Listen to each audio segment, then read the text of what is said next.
Do you support that plan? 11 million. That's an outdated. That was the number 10 years ago. We're talking upwards of 20, 25, maybe 30 million. Well, There's been almost 10 million people that have entered this country unlawfully in the last 3 years. To the question, would you support it? The number varies big time. I mean, it's another 9 to 10 million people just in the last 3 years. The answer to your question is yes. We cannot absorb 25, 30 million people who entered this country illegally. They're here illegally. What country on earth would tolerate that? We don't even know who most of these people are. They talk about vetting them with what? They're coming from nations that don't even have document systems in many cases. Me is, will they separate my family? Like that is what everyone is thinking about. Will our families be separated? After crossing the Darien jungle, which they did, after navigating the Mexican cartels, crossing the southern border, they're seeking asylum in a country that is threatening to separate their families. Migrants in the Darien Gap trying to cross a swollen river because it's rainy season. This is very, very dangerous, and this is how a lot of the migrants get killed. As a matter of fact, at the end of this video, what you'll see after this woman gets pulled out of the water, there's a man right here who is trying to help her, who goes into the water and falls and is washed away by the raging river, never to be seen again. And I think that's sort of what we have to understand. That's what's coming up. Now, in 4 days, we're about to see a Trump administration that's not just empowered, but will be completely emboldened. I don't know if you remember in 2017, literally within Trump being in office a couple of months, ICE arrests completely increased by 30%. Donald Trump has said he's willing to build migrant detention camps and deploy the U.S. military to deport the more than 11 million undocumented immigrants in this country. It would be the largest deportation operation in American history. Do you support that plan? 11 million. That's an outdated. That was the number 10 years ago. We're talking upwards of 20, 25, maybe 30 million. Well, There's been almost 10 million people that have entered this country unlawfully in the last 3 years. To the question, would you support it? The number varies big time. You all sit up there and said you will not allow Trump to come in here and get these illegals. Yeah, you can smile. We're in $1 billion deficit. And you spent half of our money, half of that on illegals. You campaign and double down that you would not raise property taxes. I won't raise your property taxes. You wanted to raise our taxes $300 million. They shut it down. Now we back here for $150 million. Okay. See, this is what we asking now. Since you want to crash out, some of y'all say y'all willing to go to jail for it. Trump, tomhoman, make an example out this Negro right here first. Please come here first. I got a great way how we can what we can do with this budget. First, let's start with cutting off illegals, getting free everything. Free housing, free schooling, free food. Yeah, let's start with that. That'll save us a lot of money. What, $600 million? Let's start there. Then let's start with your salary. You are going down in history as the worst mayor in America. Let's start with cutting yours.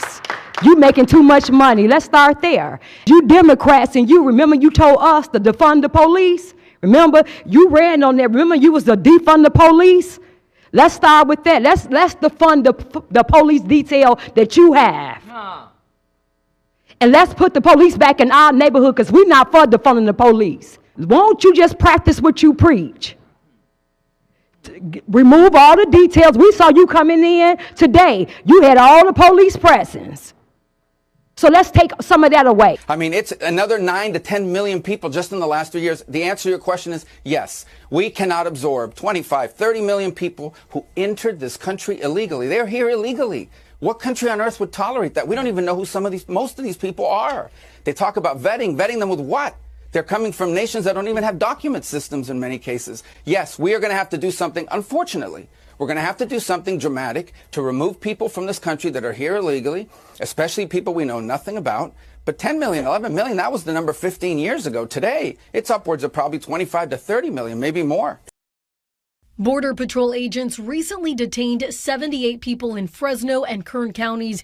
The agency says they were targeting criminals involved in drug and human trafficking. However, the American Civil Liberties Union says they believe the number of those detained is nearly double than reported by the government, closer to 190. The operation has spread fear among undocumented immigrants. having our parents deported or dealing with these immigration issues is a real trauma. The enforcement is also impacting school attendance. We are starting to see some students not show up. We are doing everything we can to let our parents know that school is safe. Several education leaders and nonprofits came together Thursday to address the concerns of many in the immigrant community searching for answers. Fear of driving a person to appointments, clients requesting paperwork to be mailed out rather than picking it up, fear of attending in-person court hearings. Fresno County Board of Education trustee Itzel Robles says families need to know that students are safe at school. Robles shared her own experience as a child when her father was deported after a traffic stop. The one place that I always remember felt safe was school. Going to school was the place where I was happy. She remembers the support she felt from teachers and reminds parents that their students are safe on campus. Officers cannot enter a school without a warrant signed by a judge. The kids who were victims of this policy and who still are not back with their parents, I hope that you will support that kind of effort. Senator, the Trump administration never had a family separation policy. They had a zero tolerance policy, which said that our laws would be followed. What I'm alarmed by is the over 300,000 children that went missing during the Biden administration. And when we talk about children and what they're potentially facing as far as victimization in this country and the trafficking that's going on, this administration's lack of desire to find out where those children are or what they may be going through is alarming to me. So I want to stop that. Because my time is expiring, I'm just going to interrupt again with apologies to say, let's put aside. Well, I can't put aside 340,000 children. Labels. Let's put aside what happened in the past. There are still 1,000 children who are separated and waiting to be reunited. I'd like your commitment that you're going to continue the effort to reunite them with their parents. Senator, keeping families together is critically important to me and to this country. I'm concerned about Laken Riley's family, that they no longer have her. I'm concerned about the fact that we have people in this country that don't know where their children are, or people in other countries who sent their children here and they've been lost by this administration. So, yes, my focus will be to keep families together. We will uphold our law and we'll make sure that we're doing everything we can to keep our children safe from the trafficking and the drug epidemic that's hit this country. I'm going to end on an optimistic note and say I take that as a yes. Just a couple minutes to the top of the hour here, and President-elect Trump has promised to carry out the largest deportation operation in U.S. history. And before those operations begin, some migrants are already choosing to leave the country voluntarily. News Nation's Jorge Ventura joins us live from San Antonio, Texas this morning with more on this story. Jorge, how many migrants are we actually seeing doing this, leaving voluntarily? Right now, Marky, it's unclear, but we are starting to see a trend, and this comes as cities across the U.S. and Mexico are now bracing for President-elect's deportation operation. But his hardline messaging on those deportation efforts have some migrants panicking and some even choosing now to self-deport back to their home countries. I spoke with immigration attorney Rolando Vasquez, who tells me that some of the immigrants that he represents that entered under the Biden administration are now choosing to return home, fearing deportation under the incoming administration. Just as recent as yesterday, they notified me that they're going to depart the country voluntarily, and understanding that, the Trump administration is going to carry through on their promises. And it's not just Trump's deportation plans that are influenced these decisions. Vasquez says it's also that Mexico is now open to accepting non-Mexican deportees. Mexico's move would impact Cuban and Venezuelan migrants the most, since those countries typically do not accept deportation flights from the U.S., but may from Mexico. This is causing for many migrants to leave on their own, knowing that they're either going to be deported to their home country or be deported to Mexico. And they obviously, the overwhelming majority of them do not want to be in Mexico. And my sources in Mexico tell me that it's likely that cartels and smugglers will exploit, kidnap, and extort those newly deported migrants. As of right now, it's unclear if Mexico has a plan to protect those deported migrants, Marky. Yeah, border's about to change on Monday. At least that's what voters were promised. Jorge Ventura, thank you so much. Trump is already running the country. He's already running the country. Watching Eyewitness News, we are live at 5 o'clock. Check out this video. Long lines and growing fears outside the Carolinas' only ICE office. Even at 3 a.m., I was still number 60 in line.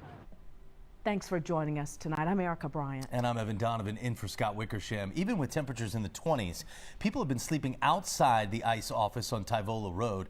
There's fear that once President-elect Donald Trump is sworn in on Monday, the chances of deportation will go up. Channel 9's Joe Bruno talked to an immigration lawyer. He is joining us live. Joe, not much that can be done for some of these people. Yeah, President Donald Trump has made it clear he's going to crack down on illegal immigration. But an immigration attorney told us at this point there isn't anything people can really do ahead of time while Biden is still in office. But still, for days, we've seen extremely long lines outside of the ICE office here in Southwest Charlotte. And some people are telling us it's because they are afraid. The weather was in the 20s and the line outside was in the hundreds. Robert Barker arrived at 3 a.m. and was the 60th person waiting. It's frustrating.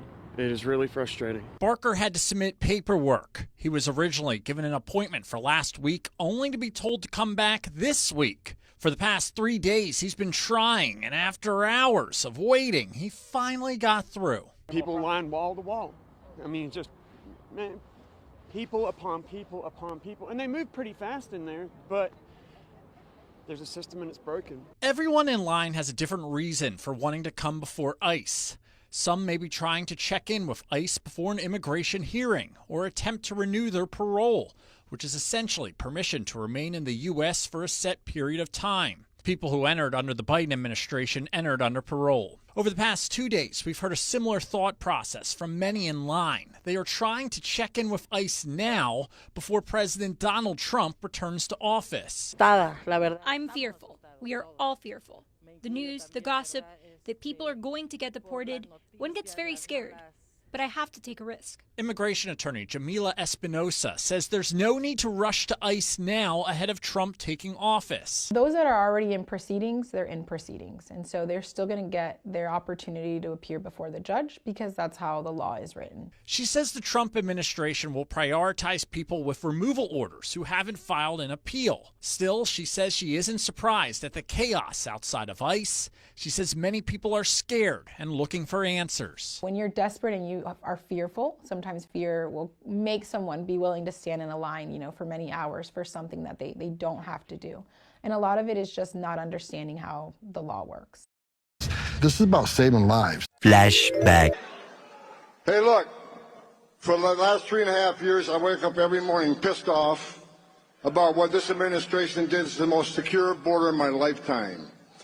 I've worked for 6 presidents, starting with Ronald Reagan.